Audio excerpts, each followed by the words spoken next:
You were told a degree would secure your future. But what if the most valuable workers in America never needed one? While millions compete for office jobs, entire industries are quietly running out of people who can weld, repair, build, and operate the systems modern life depends on. And when a skill becomes scarce, its price can rise fast. So which path actually pays more? The degree everyone wants? Or the skills nobody wants to learn? Here's where the economics gets interesting. The problem isn't that America has too few workers.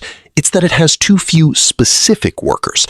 A factory can automate paperwork, software can replace routine office tasks, and AI can write reports in seconds. But when a massive machine breaks, someone still has to stand there, diagnose it, and fix it. The same is true for power grids, industrial equipment, pipelines, construction, and precision manufacturing.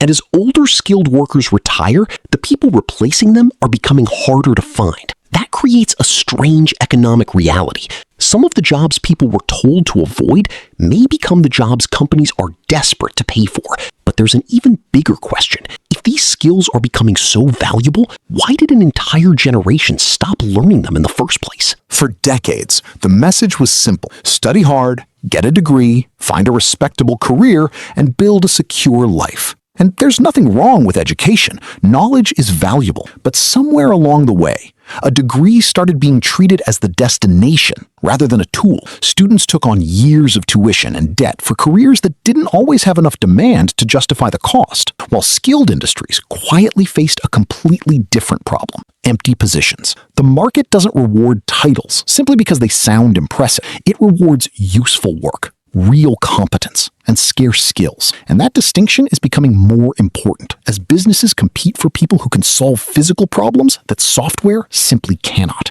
But there's one trade that exposes this shift better than almost any other, and the money behind it might surprise you. Take welding. For years, it was treated as the kind of work you did only if college wasn't an option. But the economics tell a different story. A skilled welder isn't simply selling hours of labor.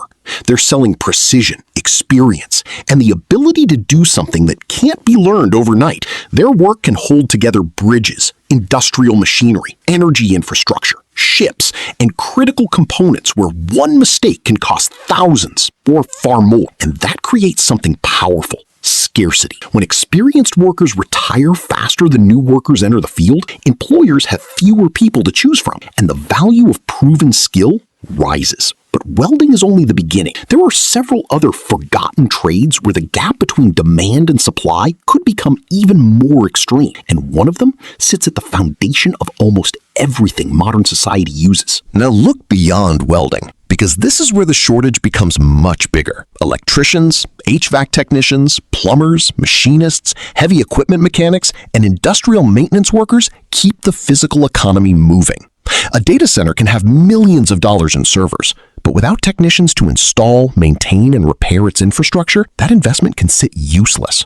A factory can have the most advanced machines in the world, but when a critical component fails, someone with the right hands-on knowledge has to bring it back to life. These aren't glamorous jobs, but they solve expensive problems. And companies will pay for people who can solve expensive problems. And here's the part most people miss. The real advantage isn't simply choosing a trade. It's becoming exceptionally good at one.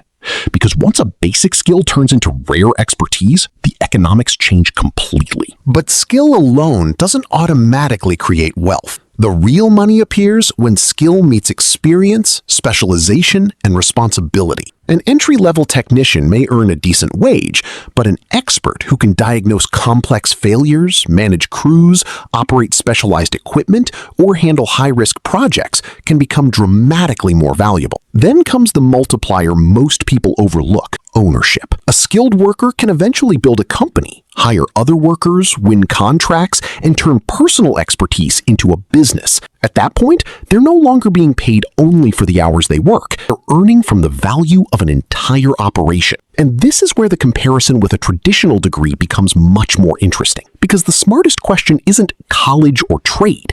It's which path gives you the strongest combination of skill, income, and ownership. But this doesn't mean degrees are worthless. That would be too simple. And economically, it would be wrong. Doctors, engineers, accountants, scientists, architects, and many other professionals need specialized education for a reason. The real problem is assuming that one path works for everyone. A degree can be incredibly valuable when it leads to a skill that is difficult to replace and has strong demand. A trade can be incredibly valuable for the same reason. What matters is the economic equation. How much does it cost to acquire the skill? How long does it take? How much demand exists? And how much value can you create once you have it? And when you look at the numbers that way, the old definition of a successful career starts to look very different. But there's still one factor that could determine whether either path actually makes you wealthy. And that final factor is what you do with the money you earn.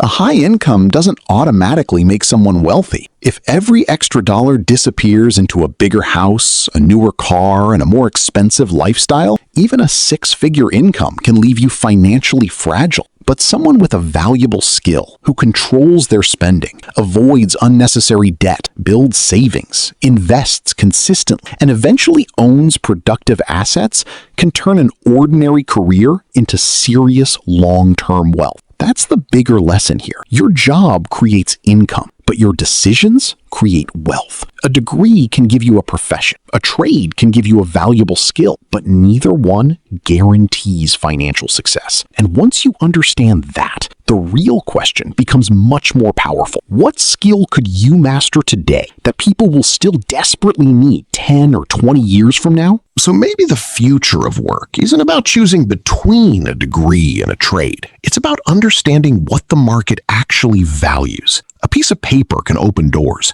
but real skill can keep those doors open. And when knowledge, discipline, scarce skills, and smart financial decisions come together, almost any honest profession can become a path toward a better life. The next decade may belong to the people who stop chasing titles and start mastering valuable problems. Because in the end, the market doesn't pay you for what you call yourself, it pays you for the value you can create.